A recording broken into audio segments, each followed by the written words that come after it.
Sweet, dear souls, welcome. It's just so beautiful to be with you. The connection is always wonderful because you're a God source energy being, and we get to say hi and feel God source energy. So thank you for that. Thank you for being with us today. Today's topic is why fly? And we're talking about flies, the buzzing pest flies. Why? Why fly? See, the channel Peter recently was on a camping trip, and during the weekend, his wife had many, many instances where she was harassed and bitten by flies. And it was very up in her awareness. Now, this was interesting to Peter because he was aware there were flies around him, but he didn't think it was particularly a lot. And he was only bit twice on a 4-day trip. And they were both minor little bites and really big, terrible things. So he was pondering, why was she getting all the flies? Why was she getting bitten? Why was he not? It's a conundrum. So he asked us, why fly? So let us speak of this. First and foremost, you create your reality. No ifs, ands, or buts around it. Nothing comes into your consciousness, your sphere of being, without your permission, without your thought, without your attention. Nothing. Drop the victim role. Very unbecoming, especially as we move into ascension. Oh, things happen to me. No, they don't. Oh, but my neighbor did this. No, your neighbor did not. You at some level permissioned and invited that in.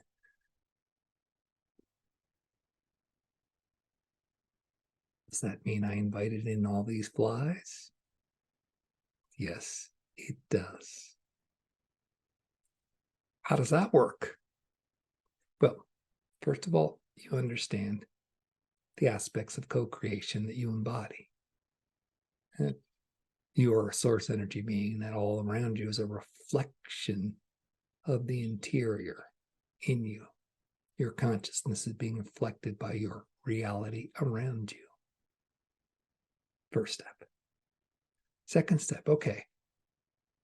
Why am I choosing annoying flies that continually bother me and bite me and keep me afraid that I'm going to be bothered and bitten? Why? And the answer, of course, is you focus on it. You haven't completed whatever experience is there for you to complete. And rather than complete that experience, which in this case is most likely, yuck, this hurts, stop, and you feel whatever pains are about that, you look and see what it is you're attracting. Now, in the level of pests, that which annoys you, we wish to give you the connection, the analogy, perhaps the creative power of thought. Have you ever had a thought worm around in your head, or just come over and over and you can't get it out of your head? It's just annoying. Does that sound a little bit like what we're talking about externally with flies? A lot of what we see as annoying pests around us are manifestation of annoying thoughts that we habitually take. You see, we think it's all good. We put our minds on pedestals. Oh, yes, I think therefore I am. I'm so beautiful. I thought all this wonderful stuff. Oh, I read a book. I'm wise, right? You do all that, and we just celebrate thoughts. We don't realize that if thoughts just run unchecked and they just keep coming, they're basically a swarm of flies. And we do this both consciously and unconsciously. We do it consciously by focusing all our attention. Oh, there's a lot of flies. I got to need a fly spray. Oh, I can't go here. Oh, I got to do this. I got to do that. Everybody you see, you reinforce the story. Oh, there's a lot of flies. Are you being bitten? Right? And you just keep telling that story. And of course, you reflect it externally. You could also reflect it internally. Some people have the habit of wanting to know why. The extreme expressions of this happen in sessions that the channel faces all the time. He's with people and they're like, why is this happening to me? I don't understand. Okay. Well, it's happening to you because you're attracting it. It's what you're holding. So finish it. But I need to know why. and the channel Peter relate to this because he used to live that way. Just tell me why. If I only knew why. I mean, he kept pursuing why until he got a PhD, and it didn't help him. He read every single psychology book he could read when he was in college and grad school because of his messed up life that he felt that he didn't know how to deal with it. He just understand it. He could deal with it. Of course, it was great to have all that impetus because it led him to actually this path where he could clear and feel, because he realized that was a dead end path. But many of us still want to know why. And then some of us actually train ourselves to where it's not just why with my problems, but it's why about everything.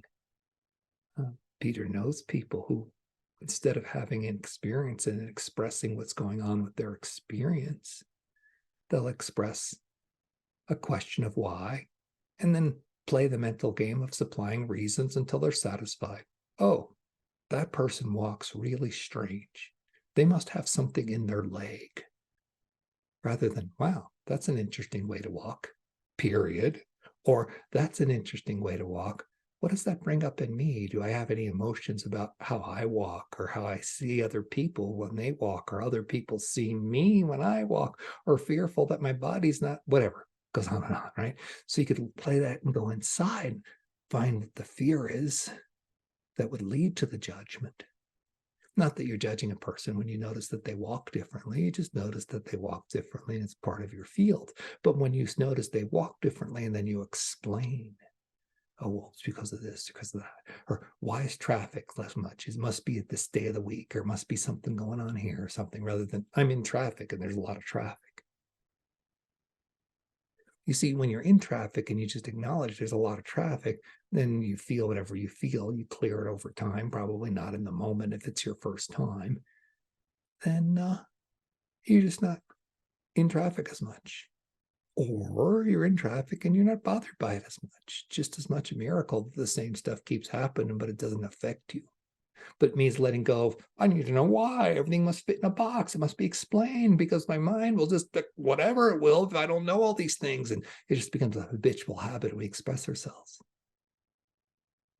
Now, this is dicey to put on a video, but because Peter's like, oh, but nonetheless, we're putting on a video because when Peter mentioned to his wife, you don't really need to know why. It's just something going on out there. She can, and many people do, when you question their why asking, will get offended. Well, it's just me. It's just how I express. And there's nothing wrong with how you express. It's just that you're wondering why these flies are just all over you. Well, maybe it's because you're wondering why these flies are all over you, and they're representing externally what annoying thoughts are. A swarm of pesky thoughts, little nigglings. I gotta know this, I gotta know that. It's gotta have an explanation. It's gotta be in a box, or else what? And at the root of all that is, I'm not safe. I'm not in control. I might have to feel what it's like to feel whatever my mind's trying to keep me from feel. Or I might have to accept that I am my consciousness, not my mind. And I'm going to choose discipline. Doesn't mean it happens all at once. It just happens with awareness. So, okay, yeah, there's my mind doing that thing again. Thank you, mind, trying to explain things. Great. But I'm just going to have the experience and just watch that person walk weird, or just be in the traffic and feel how annoyed I am that I'm in traffic.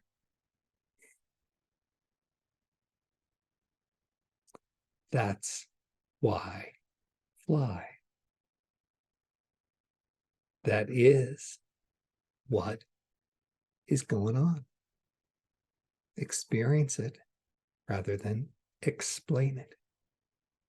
And then you'll notice there will be less annoying thoughts and then less annoying externalities. Now, Peter right now is going to have to deal with his fears. He's going to get a ration of shit from his wife when she hears this video. But take heart, because she'll find out, or you'll find out, because we're going to tell you right now. Peter's mind runs wildly in loops. He's always playing the game of this or that, or afraid, or maybe why. But you put awareness to it. Awareness is the first step. Awareness is the last step. You put awareness to, oh, there I am again, trying to go into an explanation rather than go into my feeling of this experience. You just notice that if you tell stories, you become the story. And then eventually, because of the habit of telling stories, you're in a swarm of stories, and it feels like being bitten by flies sometimes. So there you have it. It's not about, oh, Peter's figured something out and he's better than you because he doesn't get bit by flies and he knows better. And you can take that in if you want to, but you might want to process what in you feels less than.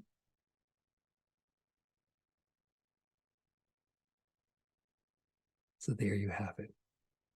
Is it an annoying thought swarm, or is it an external thing? And of course, it's both. And one is there to show you the other. Will you allow it? Will you feel it? Will you transcend it? And go out into nature and not be swarmed by flies, and instead be swarmed by beauty and love, because that's there too when your mind is more quiet. And you don't obsess about, I've been bit again, I've been bit again. And it's really hard when you're bit to not scratch it, right? Not tell everybody, oh, look at me, I had this camping trip where I was just bit by flies all weekend. It's hard to do those things. It's hard not to meet people on the camping trip. Oh, are you being bitten? Oh, yeah. It's hard not to notice whenever you see the bites on other people, some of them bleeding. It's hard to say, okay, this may not be everybody's experience. Do I want to keep focusing on it? Even though it's super feeling uncomfortable, and my mind gives me relief by taking me out of it and explaining it. Can I just feel that pain? Can you jump into the tiger's mouth, let him eat you? Or get swarmed by flies and let them bite you? You don't need to do that. But unless you start becoming aware of what it is you are doing with your mental creations, that will happen to you. And then you'll have that experience. And it's not a doom and gloom message, but some people get cancer and they don't have the ability to deal with it, and they don't actually do their internal work until it's already metastasized and created all kinds of pains in their body, because they go that far without doing the internal work. It's that way with all disease, of course.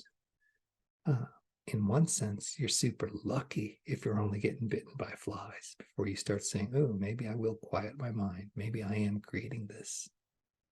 Then it's hard when you get bit and you go, oh, I realize I'm the creator of that. That's super hard. Peter was lucky. He was sexually abused and tortured as an infant. We say that, what, you're lucky? Yes, he had those experiences and he had to deal with them. He had to process them. He had to feel all that. So now when some flies come along, oh, yeah, these are just flies. And it's not just he dealt with all those, but he went into all the other lies where he caused that on other people, or he received that from other people. And he's been experiencing those. So he's releasing that and getting lighter and lighter. Not a lot of flies to be attracted in his mind at this point, because he's not telling stories about any of that. And some of you may not even know this. Maybe the first time you've been revealed this information, because it's not like he leads with it. I am Peter and I've been abused. Let me tell you all about my story.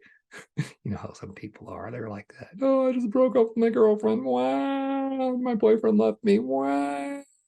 And they tell that story and expect sympathy. And we write great works of literature and poetry and movies about all of that, just to celebrate it. Why? Why? Because we want to keep it going and play the victim card. So it happens on all levels. Be lucky if it's only something as annoying as flies that are coming to you saying, maybe it's time to let go of this pattern. All right, you're blessed. You're free. And when you think of this message, don't think about fly, bzz, pest, bug. Think about, I can fly, I can soar above all this. Because you can, and you will, because you are magnificent. Thank you so much. Hello, I'm Peter D. Thank you so much for viewing this message. I'm humbled by everything that's happened since I've been working to share ascension and awakening with people. And I'd like to invite you to come on that train too. The simplest thing you can do is please like and subscribe this video. That will help the YouTube algorithm put this video in front of more people so the message will get out there. And of course, you just carrying the beautiful energy that you are is the most amazing thing you can do for uplifting the planet. So thank you for being that. Thank you for sharing your beautiful time with me on this video. And if you feel motivated, I'm grateful to accept any donation you choose to give. Please see below for links. It'll help. Stay blessed.